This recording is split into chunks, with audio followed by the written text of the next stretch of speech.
কলম্বিয়ার ভয়াবহ ভূমিকম্পে বড় পরীক্ষার মুখে পড়েছেন দেশটির নতুন প্রেসিডেন্ট আবেলার্দো দে লা এসপ্রেলা। দায়িত্ব নেওয়ার মাত্র কয়েকদিনের মধ্যেই তাকে মোকাবিলা করতে হচ্ছে বড় ধরনের এই প্রাকৃতিক দুর্যোগ। ভূমিকম্পের পর দুর্গত এলাকাগুলোতে উদ্ধার ও ত্রাণ কার্যক্রম জোরদার করেছে সরকার। নিখোঁজদের উদ্ধারে বিশেষ গুরুত্ব দেওয়া হচ্ছে।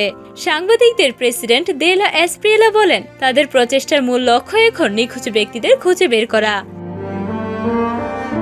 ইতিমধ্যে ক্ষতিগ্রস্ত এলাকাগুলোতে জরুরি ত্রাণ, চিকিৎসা সেবা ও উদ্ধারকারী দল পাঠানো হয়েছে।